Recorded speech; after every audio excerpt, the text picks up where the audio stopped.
할렐루야. 짧게 말씀을 드리면 좋겠죠. 사실은 제가 짧게 말씀을 전해야 되겠다 생각을 했는데 준비하다 보니까 또 길게 됐어요. 그러더라도 오늘 다른 일이 없고 오늘 밥도 준대잖아요. 그러니까 말씀을 잘 들으시고 은혜 받고 또 식사까지 하셔서 돌아가시는 귀한 시간이 됐으면 좋겠습니다. 예수님의 탄생 얘기는 사복음서 중에서 두 군데서 예수님의 성탄 얘기를 소개합니다. 마태복음과 누가복음이죠. 그런데 마태복음과 누가복음은 약간 다른 성탄 얘기들을 우리들에게 소개를 해줍니다. 먼저 읽었던 마태복음에 보면은요, 헤롯 왕 때문에 헤롯 왕이 예수님을 죽이려고 하잖아요. 그래서 예수님의 목숨이 위협을 받고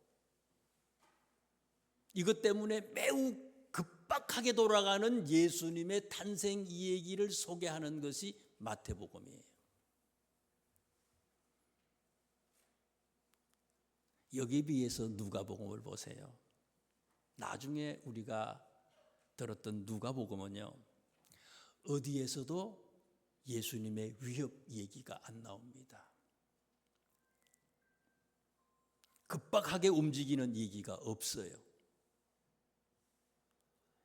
누가복음 2장 21절에 있는 말씀에 보면요, 예수님이 탄생하시고 난 뒤에 8일이 지나서 예수님이 앞뒤 문맥을 보면은요, 그곳에서 태어난 그 베들레헴에서 8일 뒤에 할례 받는 얘기가 나옵니다. 또 누가복음 2장 22절 말씀에 보면요, 예수님이 정결 예식을 행하기 위해서 예루살렘 성전으로 올라가는 얘기가 나옵니다. 정결 예식은 남자는 태어나서 40일, 여자는 태어나서 80일이 돼서 몸을 깨끗하게 하기 위해서 성전에 올라가는 거예요. 예루살렘 성전에 40일이 지나서 예루살렘 성전에 예수님이 올라가시는 얘기가 나옵니다. 도망다니고 위협받고 급박하고 그런 게 없어요. 여유로워요. 또 예루살렘 성전에 올라가셔서도요, 그곳에서 누구를 만납니까? 시므온과 안나를 만나요. 시므온과 안나라고 하는 사람이 예수님을 메시아로 그리스도로 알고는 예수님을 경배해요. 이처럼 누가복음은 마태복음에 비해서 느긋하고 평화로운 분위기의 성탄을 우리들에게 소개해 주고 있습니다. 그런데 결정적으로 마태와 누가에서 차이가 나는 게 있어요. 여러분 짐작해 보셨어요? 발견하셨습니까? 피난 가는 얘기예요. 피난 가는 얘기. 다 꼬이는 겁니다. 이게 모르면. 피난 가는 얘기예요. 마태는 애굽으로 피난 가는 피난 기사가 있는데 비해서 누가는 예수님이 애굽으로 피난 가시는 얘기가 아예 없습니다. 없어요. 오늘 설교는 그 이유를 말씀드리는 것으로 말씀 전하는 것을 대신하려고 합니다. 성경은 두 복음서가 각각 상이한 관점에서 각기 다른 상황을 기록하고 있지만 사실은 상호 보완적이에요. 한번 생각해 보세요. 두 복음서에서 말씀하고 있는 경배의 대상이 되는 예수님이 어떤 분이었는지에 대해서 마태와 누가는 각기 다르게 얘기를 해요. 예수님이 어떤 분이냐. 누가복음 한번 보세요. 2장 16절에 있는 말씀을 보세요. 빨리 가서 마리아와 요셉과 구유의 누인 누구를 찾아서요? 아기를 찾았다. 목동들이 찾아가서 경배한 예수님은 어떤 예수님이라고요? 아기 예수님이에요. 아기 예수님. 그래서 헬라어 원문에 이 아기라고 하는 말을 블렙호스라고 하는 그런 헬라어 말로 기록을 해놨어요. 이 블렙호스라고 하는 이 아기라고 하는 말의 원뜻은 어떤 내용인가 하면요, 아직 뱃속에서 태어나지 않는 아기를 얘기해요. 아주 태아예요. 태아이든지 아니면 신생아일 때의 브레포스라고 하는 이 아기라고 하는 단어를 사용하는 거예요. 자, 그런데 마태복음 2장 11절 말씀에 보니까 동방 박사들도 아기를 경배하잖아요. 정신 바짝 차리고 한번 들어보세요. 그리고 성경을 보세요.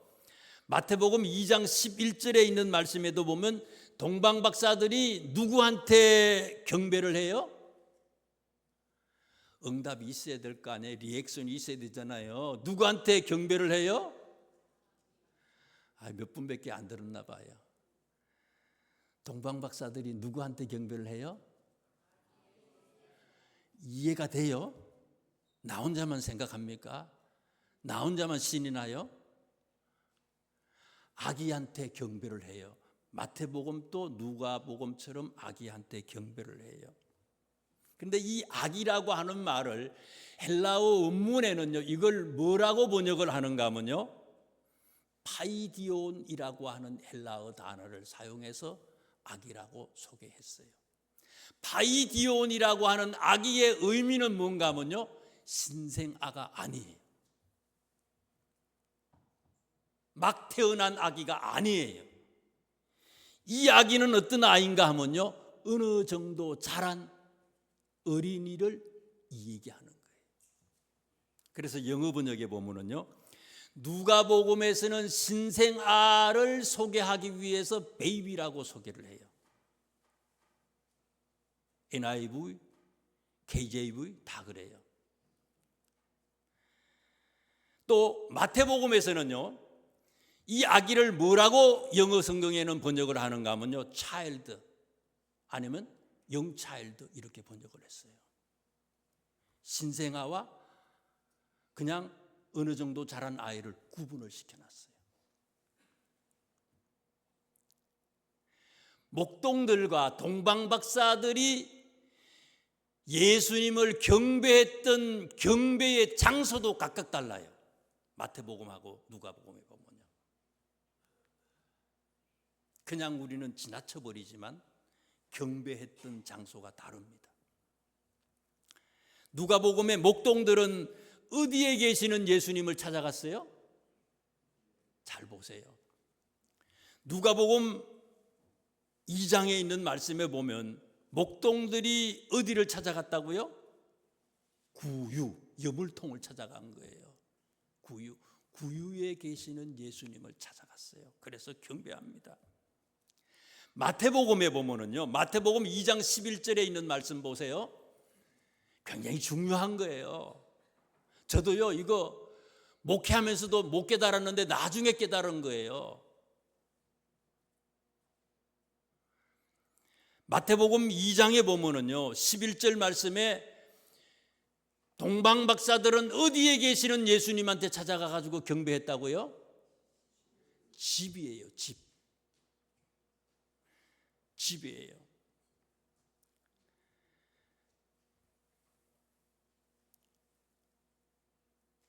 헬라어 원문에 누가복음의 구유를요, 화트네라고 하는 말로 찾아보니까 번역을 원문에 기록을 했는데, 이거는요 우리가 번역한 그대로예요. 구유예요.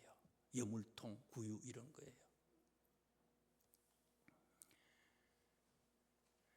그 메인절, 영어에도 메인절, 구유라고 그렇게 번역을 해놨어요. 근데 마태는요, 원문에 오이키아라고 하는 말로 기록을 해놨는데, 오이키아라고 하는 말은 그냥 집이에요. Into the house, the house, 영어 성경에는 그렇게 번역을 해놨어요.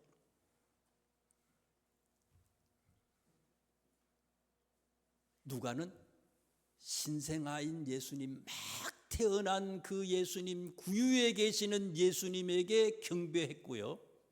마태는요, 구유에서 태어났지만 시간이 지나서 다른 곳으로 이동되어 있는, 거주하고 있는 집에 있는 예수님에게 경배하는 것으로 마태는 우리들에게 소개를 해주고 있습니다.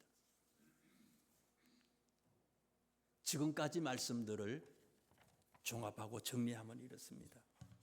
누가는 신생아 시절의 예수님을 소개하는 것이고, 마태는 신생아에서 조금 지나서 일정 기간이 지난 뒤에 예수님의 탄생 얘기를 소개해 주고 있습니다. 조금 더 깊이 들어가 보겠습니다. 그러면 마태가 누가보다 나중에 예수님의 모습을 소개하는 건데, 어느 정도 지나고 난 뒤에, 탄생 예수님의 성탄이 어느 정도 지나고 난 뒤에 마태가 얘기하고 있는 동방박사들이 예수님을 경배했을까? 그것도 궁금하지 않아요?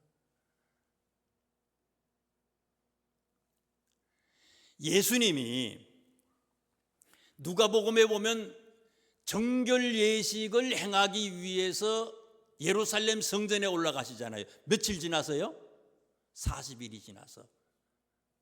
전후 문맥을 보면요, 예수님이 아직도 나사렛에 계셨다는 것, 나사렛 베들레헴에 계셨다는 것을 의미하고 있어요. 40일, 최소한 40일, 예수님이 태어나고 최소한 40일은 지나서 동방박사들이 예수님을 경배했다는 것을 추정할 수 있어요. 누가복음 2장 11절 말씀에 보면은요,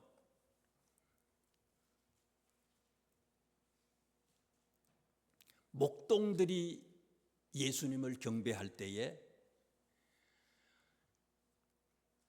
오늘 다윗의 동네에 구주가 나셨다, 이렇게 천사가 얘기를 했어요. 오늘 다윗의 동네에 구주가 나셨다. 언제요?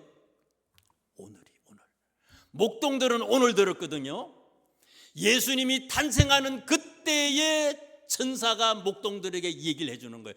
베들레헴 근방에 있던 목동들에게 지금 예수님이 탄생했다고 얘기를 해가지고 이 천사들이, 이 목동들이 구유에 계신 예수님에게 빨리 달려가서 해산한 직후에 예수님에게 경배하는 그런 얘기가 나옵니다. 그렇다면 마태복음에서 나오는 동방박사들은 이상한 별 있잖아요. 신비한 별. 자기들을 이끌어서 이 베들레헴까지 데리고 왔던 이 별, 예수님의 탄생의 별을 언제 봤을까? 궁금하지 않으세요? 그것도 한번 생각해 보지 않으셨어요? 언제 봤을까? 저는 동방박사들도요, 목동들처럼 예수님이 태어났을 때에 그때 봤을 거라고 생각을 해요. 그런데 동방박사들이 어디 사는 사람이에요? 동방에 살잖아요. 목동들은 어디에 살았어요? 베들레헴 근방이라 그랬어요. 그 근방이에요. 그러니까 바로 갈 수 있었어요.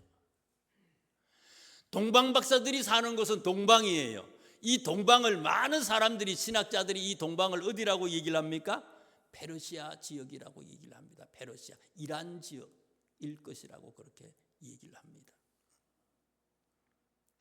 이란, 테헤란에서 베들레헴까지의 거리가 2,000km 정도 됩니다. 이란에서 베들레헴까지 도보로 또 낙타로 간다면 어느 정도 날짜가 걸릴까? 어느 정도 시간이 소요될까? 제가 한번 별걸 다 계산해 봤어요. 하루에 얼마 정도 여러분 무리하지 않고요, 병나지 아니하고 계속해서 몇 달을 걸어야 되는데 하루에 몇 킬로 정도를 무리하지 아니하고 다음날 일어나서 또 이렇게 걸어갈 수 있겠어요? 한 달 전인가 우리 교회에 권투 선수 한 사람이 왔어요. 미국 그 프로 권투 선수예요. 라이트 헤비급 선수거든요. 프로 권투. 한국에 1년에 한 분 정도 오는데 올 때마다 와요. 할머니 집이 오산이에요. 예배를 마치고 난 뒤에 제가 데려다 준다니까 자기 그냥 운동하기 위해서 그냥 뛰어서 그냥 걸어간다는 거예요. 오산 홈플러스 있는 데거든요.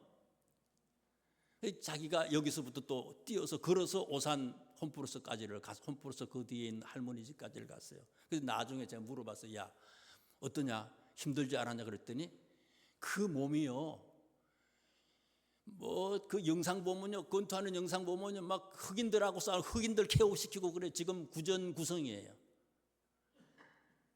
그런데 그 어마어마하게 몸이 좋은 사람이 뭐라 그러면 뭐라 그러는 목사님 힘들었어요 이러더라고요.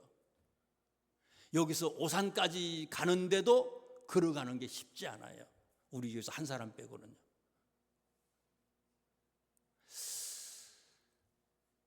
그래도 거기까지 걸어갈 수 있다고 생각해 보세요. 하루에. 그리고 그 다음날 또 걸어간다고 생각해 보세요. 근데 이 오산보다 그래, 어떤 분들은 또 더 힘이 있으니까 또 갈 수 있으니까 저기 서정리역까지는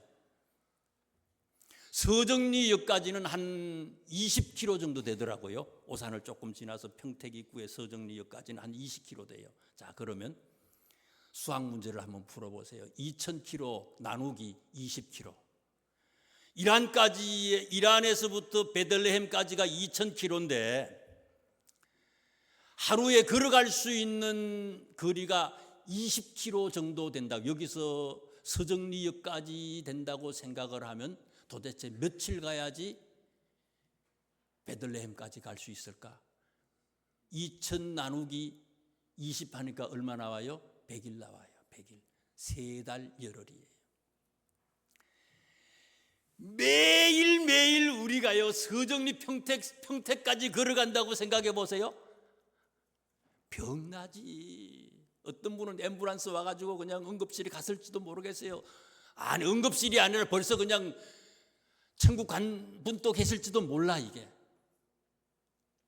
그래서 가다가요, 어쩌다 보면은 컨디션이 안 좋아서 쉬기도 하고 뭐 어쩌다 보고 이러다 보면은 3달 열흘이 아니라 제가 생각할 때는 5달, 6달, 아무리 오래 걸려도 6달 정도는 6개월은 걸려야지 갈 수 있을 것이다. 제가 생각할 땐 그런 것 같아요.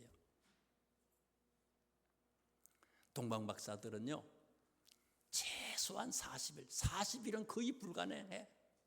누가복음에 있는 말씀 문자 그대로 보면 40일은 분명해. 40일 이후야 분명한 것. 그런데 6개월 이상은 지나서 베들레헴의 동방 박사들이 도착을 하고 예수님에게 경배했다고 하는 얘기입니다. 마태복음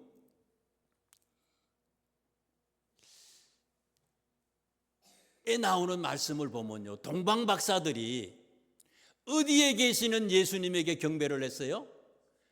지역으로 따지면요, 베들레헴에 계시는 예수님에게 오셔서 경배한 거 아닙니까? 베들레헴이에요. 원래 예수님의 부모들이요, 어디에 살았어요? 헷갈리나요? 원래 예수님의 부모들이 누가복음에 보면 어디에 사셨는가 하면요, 갈릴리 땅 나사렛이라고 하는 곳에 살았는데 호적을 하기 위해서 어디로 갔어요? 베들레헴으로 올라간 거 아니에요. 호적을 하기 위해서 베들레헴으로 올라왔는데 그러면 아이를 낳았으면, 호적을 했으면 어디로 가야 돼요? 다시 사는 곳으로 가야 될 거 아니에요. 갈릴리로 가야 되는 거 아닙니까? 나사렛에 가야 되잖아요. 나사렛에. 그런데 동방 박사들이 6개월 뒤에 갔다고 생각해 보세요. 그러면 호적하고 어디로 가요? 호적하고 난 뒤에 나사렛에 가야 되잖아요. 나사렛으로 동방 박사들이 간 게 아니라 어디로 갔다고요? 베들레헴으로 간 거예요. 그런 걸 한번 생각해 보지 않았어요? 복잡한가요? 마태복음 2장에 보면요, 힌트를 우리에게 주고 있습니다. 마태복음 2장 22절 말씀에 보면요, 2장 22절 한번 볼까요? 제가 읽어드릴게요. 22절입니다. 그러나 아켈라오가 그의 아버지 헤롯을 이어 유대의 임금됨을 듣고 그리로 가기를 무서워하더니 꿈에 지시하심을 받아 갈릴리 지방으로 떠나가. 이 얘기는요, 예수님이 이집트로 피난을 갔다는 얘기예요. 피난을 갔다가 다시 돌아오는데, 헤롯이 죽어서 이제 다시 돌아오는데, 헤롯이 죽었으니까 빨리 가라는 거예요. 이제 이스라엘 땅으로 들어가라는 거예요. 그런데 예수님의 부모들은 어디로 가시려고 생각을 했다는 거예요? 어디로 가려고 생각한 거예요? 22절에 보니까 유대 땅으로 가려고 생각을 한 거예요. 유대 땅이라고 하는 것은 갈릴리 나사렛을 얘기하는 게 아니에요. 예수님이 태어나신 곳이 어디입니까? 베들레헴이에요. 베들레헴 예루살렘이 있는 곳, 그곳이 어딘가 하면 이게 여기가 유대 땅이에요. 애굽으로 피신을 갔는데, 피신을 갔다가 다시 돌아와 가지고 자기들이 살던 나사렛에 가야 되는데 나사렛으로 안 가고 어디로 갔다고요? 베들레헴으로 예수님의 부모들은 가려고 생각을 했는데, 성령께서 베들레헴으로 가지 말고 어디로 가라고 얘기했다고요? 나사렛으로 가라고 얘기를 해서 이 갈릴리 땅으로 갔다는 거예요. 이 구절을 근거로 해서요, 어떤 신학자가 이렇게 얘기를 했어요. 처음에는요, 예수님의 부모들이 호적을 하러 베들레헴으로 올라갔는데, 그곳에서 예수님이 아이가 태어났잖아요. 아이가 태어나면은 모든 생각이, 집안의 모든 중심이 어디로 향해요? 아이한테 향합니다. 어떻게 하면 아이를 행복하게 해줄 수 있을까? 앞으로 교육을 어떻게 시킬까? 경제적인 문제를 어떻게 도와줄까? 여러 가지로 아이 중심 아닙니까? 이런 이유 때문에 예루살렘의 근처에 있는 이 베들레헴으로 올라오셨다가 예수님의 부모들이 시골 나사렛보다는 당시의 수도인 예루살렘 인근, 원래 이 베들레헴이라고 하는 곳이 아버지 요셉의 고향이거든요. 자기 고향이에요. 고향 땅 베들레헴에 그래서 정착을 했다는 거예요. 그래서 애굽으로 피난을 가셨다가 오시면서도 나사렛으로 가려고 한 게 아니라 어디로 가려고 생각했다고요? 베들레헴으로 가려고 생각을 했다는 거예요. 이렇게 주장하는 신학자들이 있습니다. 저도 그럴 것이다, 그렇게 추정을 합니다. 예수님의 탄생 얘기를 소개하는 마태복음과 누가복음을 종합을 해서 예수님의 탄생을 순서적으로 소개하면 이래요. 제일 처음에 베들레헴 인근에서 양떼를 지키던 목동들이 천사의 지시를 듣고 구유에 계신 신생아 예수님을 경배합니다. 그리고는 예수님의 부모님들이 베들레헴을 떠나지 아니하고 8일 만에 예수님에게 할례를 하고요, 또 40일이 지나서 정결 예식을 행하기 위해서 예루살렘 성전으로 올라가셨고, 예루살렘 성전에 올라가셔서 그곳에서 시므온과 안나를 만나고, 그리고 그대로 베들레헴에 정착하고 사시는데, 동방 박사들이 탄생 이후에 한 6개월쯤 돼서 별의 인도를 받아서 예수님을 찾아왔어요. 경배했어요. 이때에 이 사실을 알고 세상의 왕으로 오신 예수님을 알고요, 왕으로 오셨다고 착각을 해가지고 자기를 축출하는 그런 새로운 왕으로 생각을 해서 헤롯이 예수님을 죽이려고 하잖아요. 그래서 예수님의 가족들이 이집트로, 애굽으로 피난을 갑니다. 그리고 이것 때문에 헤롯이 어때요? 추정을 하는 거지요. 2살 아래에. 그때 피난 갈 때 동방박사들한테 얘기를 들었잖아요. 언제 그 소리를 들었느냐, 별을 봤느냐, 이런 얘기를 해가지고 아주 확실하게 하기 위해서 예수님이 피난 가기 이전에 그슬러 가지고 2년 2살 남자아이들, 2살 아래의 남자아이를 다 죽이는 그런 얘기가 성경에 나옵니다. 그리고는 헤롯이 몇 년도에 죽는가 하면요, 이거는 뭐 역사적인 사실이니까 BC 4년에 헤롯 왕이 죽었다고 다들 얘기합니다. 헤롯이 BC 4년에 죽었는데 마태복음 2장 19절 말씀에 보니까 헤롯이 죽은 뒤에 예수님의 가족이 지시하심을 받아서 갈릴리 나사렛이라고 하는 곳에 오셔서 예수님의 공생의 기간 직전까지 계속해서 이 나사렛이라고 하는 곳에서 사셨다. 이게 마태복음과 누가복음을 종합한 예수님의 탄생 순서입니다. 자, 결론을 내립니다.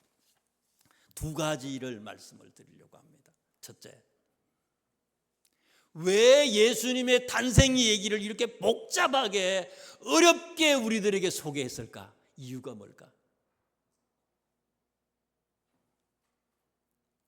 누가는요, 그 이유를 명쾌하게 우리한테 소개해줘요. 누가복음 2장 16절에 있는 말씀을 보세요. 누가복음 2장 16절.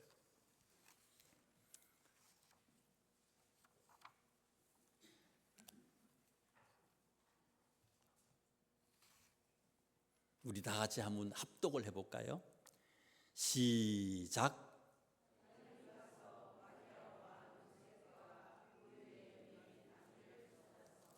아멘. 목동들은 어떻게 했대요? 빨리 갔대.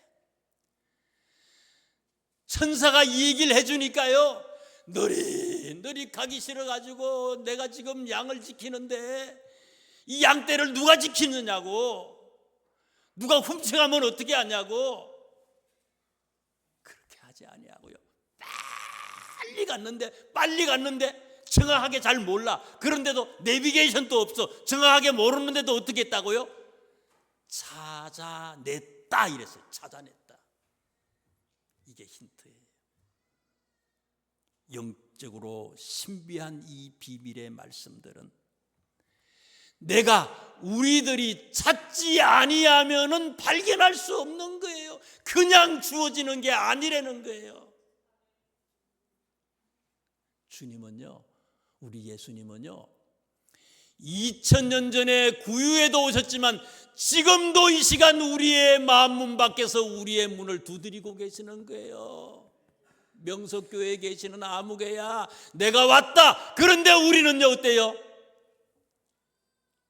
아직도 예배드리면서 휴대폰에 관심이 있어. 뭐가 오나? 아직도 관심이 많아. 광화문에 몇 사람이 모였냐? 주님은 이 시간 우리에게 계시는데 그 소리에 귀를 기울이고 우리의 마음의 문을 여는 것보다는 다른 것으로 우리가 머리가 복잡해. 영적인 신비는, 영적인 비밀은 내가 사모하고 내가 빨리 가서 찾지 아니하면은 발견할 수 없다는 거예요. 예수님이 40일이 지나서, 탄생 40일이 지나서 예루살렘 성전에 가셔서 정결 예식을 했잖아요. 부모님이 예배를 드렸어요. 그때에 예수님을 만났던 2사람이 있잖아요. 시므온과 안나. 다들 나이가 많은 사람이에요. 다 한국 나이로 84살 이상 되는 사람이에요. 성경에 보면. 그런데 그 사람들은 예수님을 만났어요. 경배합니다. 시몬은 누가복음 2장에 보면요, 성령이 그 위에 있는 사람이라 그랬어요. 성령의 지시하심을 받는 사람이라고 했어요. 성령의 감동을 받은 사람이라 그랬어요. 시몬은요, 성령의 감동을 받은 사람이 찾아내는 거예요. 나이가 많아, 아무것도 할 수 없어, 세상 사람들은 노인이라고 얘기했을지 모르지만 세상의 사람들은 발견하지 못했는데, 젊은 사람들은 못 만났는데, 이 시몬은 예수님을 만나잖아요. 찾아낸 거예요. 성령이 충만하니까. 안나는 또 어때요? 성전을 떠나지 아니하고 주야로 금식하며 기도하고 섬기는 사람이래요. 하나님을 섬기는데요, 다른 엉뚱한 것 때문에 정신이 팔려 있는 게 아니라 성전을 떠나지 아니하고 주야로 금식하고 기도함으로 섬기는 자다. 누가복음 2장 37절에 안나를 얘기했어요. 성령의 충만해서 성령의 인도함을 받고 사모하는 그런 자들에게 주님은 만나주신다고 하는 영적인 교훈이에요. 아무나가 아니에요. 빨리 가서 찾기를 원하는 자들에게. 또 하나입니다. 마지막. 왜 예수님이 애굽으로 피난을 갔나? 이유가 뭐냐 이거예요. 그것 또한요, 누가복음을 통해서 우리에게 명쾌하게 어떻게 예수님을 발견할 수 있는지를 소개한 것처럼 마태도요, 명쾌하게 그 이유를 마태복음 2장에 얘기를 합니다. 한번 보죠. 1장이네요. 마태복음 1장 23절 다 찾아보세요. 이제 다 끝났어요. 마태복음 1장 23절 23절을 다 같이, 마지막이니까 큰 소리로 한번 합독을 해봅시다. 시작. 보라, 처녀가 잉태하여 아들을 낳을 것이요 그의 이름은 임마누엘이라 하리라 하셨으니, 이를 번역한즉 하나님이 우리와 함께 계시다 함이라. 아멘. 마태는 예수님을 뭐라고 얘기했어요? 임마누엘이래요. 예수님이 임마누엘로 오셨대요. 임마누엘이 뭡니까? 하나님이 우리와 함께 하신다. 여러분, 하나님이 우리와 함께 하심을 믿습니까? 하나님이 함께 하신다. 우리와. 이스라엘 백성들이 가장 고통스러울 시절이 언제입니까? 바벨론 포로요. 바벨론 포로는요, 한 49년밖에 안 돼요. 70년이라고 얘기하지만요, 노예 생활을 이집트에서 몇 년 했어요? 430년. 그들의 역사 중에서 최고로 고통스러운 시절입니다. 그때가 종살이를 했어요. 이집트에서 430년을. 하나님이 우리와 함께 하시기 위해서 하나님이 인간의 몸을 입으시고 이 땅에 오셨잖아요. 성육신, 인카네이션 한 거 아니에요. 마찬가지로요.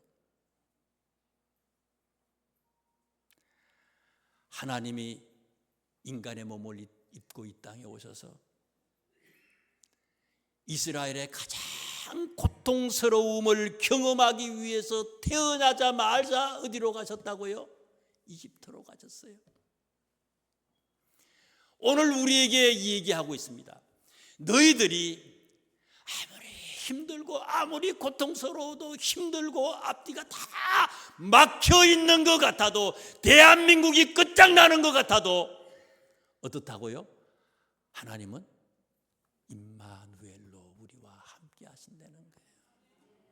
그분을 바라보고 그분을 의지하면, 세상의 것들을 의지하고 바라보는 게 아니라 주님을 의지하고 그분을 바라보면 그분이 임마누엘로 우리에게 희망과 소망을 주신다는 거예요.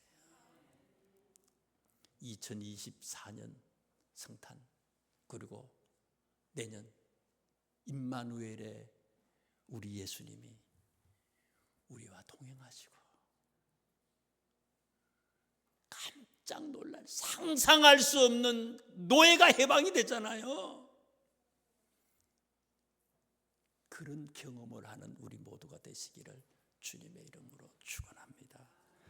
기도하겠습니다. 하나님,